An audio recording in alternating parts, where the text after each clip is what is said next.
2 years ago, my life changed forever when this little lady arrived in our lives. Our baby, biologically ours, but I didn't give birth to her.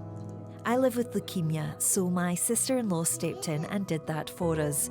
She was our surrogate, a process more people in Scotland are considering in the hope of having a family of their own. Are you doing the talking? Huh? Niomi and Sam had their daughter, Eliana, just over 6 months ago. When I was 16, I was diagnosed with Mayer-Rokitansky syndrome, which means I was born without a womb. So I knew pretty much back then that my only way to have my own biological child was through surrogacy. After undergoing IVF treatment, the couple met Katie. Friends at first, but Katie soon made them a life-changing offer. We went to a surrogacy conference up in Edinburgh, and we met with Katie's last intended parents. From there, Katie sent us a wee message just saying hello. From then, for like a full year, we really just built this friendship up, and it was really nothing to do with surrogacy. We just had so much in common with each other, and from there we decided to start the journey together. And how was that process? Was it scary, or did it just feel right? You know, the film Step Brothers, and the two brothers go, did we just become best friends? It's like that kind of moment. As if it was just supposed to be. Aye. How did you learn that Katie was pregnant? It was only 4 days after the transfer. Finished work and I got home and I started feeling a bit sorry for myself. So I was like, right, no, I'm going in the shower. Must not be this time, we'll have other transfers, we'll get there somehow. And literally just a step in the shower, Katie sent a picture, showed us the pregnancy test. She sent a picture every day, morning and night, watching the lines getting darker. And then sent us all those pregnancy tests up. A bit disgusting, but we've got them. I just didn't believe it until I was literally counting 10 fingers and 10 toes when she came out. But Sam and Niomi aren't quite at the end of their surrogacy journey yet. The couple are still waiting to be recognised as Eliana's legal parents. Until they go through the necessary processes, Katie and her husband are, in the eyes of the law, the baby's parents.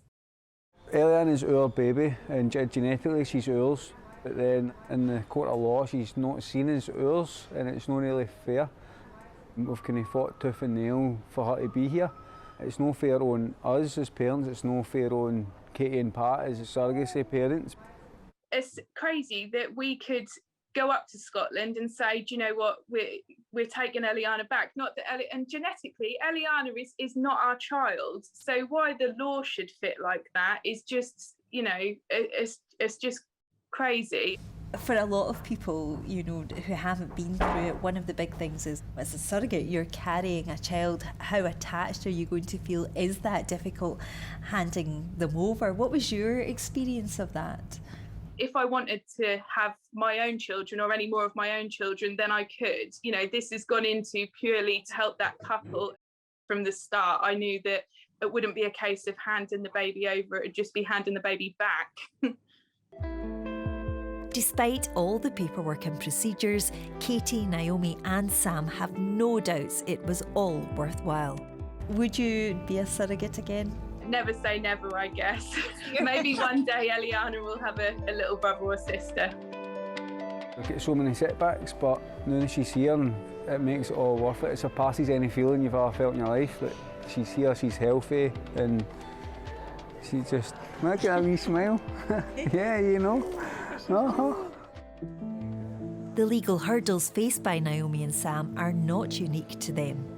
All intended parents must apply for a court parental order, which transfers legal parenthood from the surrogate to them. The process can take up to a year, and the application must be filed within 6 months of the child's birth. But the surrogate's consent is required for this, and it's only valid after a cooling off period of 6 weeks from the baby being born. The risk inherent is that the surrogate could change her mind at any point and withhold her consent regardless of any expression of consent she's given previously. Family lawyer Lindsay Brown is an expert in surrogacy law. She says agreements prior to birth may be requested, but that they have no legal standing. Have you heard of any cases where intended parents or surrogates have had a change of heart during the process? I think it would be fair to say that it's rare for surrogates to change their mind during the process, but not unheard of. And I think rarer still for intended parents to change their mind. You're expected to cover reasonable expenses for the surrogacy process, but what does reasonable expenses mean? Commercial surrogacy is currently illegal in Scotland and throughout the UK. However, generally speaking, reasonable expenses are thought to include things like travel to medical appointments, purchasing maternity clothes, reimbursement of loss of wages if the surrogate has had to take time off work due to her being pregnant. However, there's no exhaustive list, so that can lead to uncertainty and it's open to interpretation.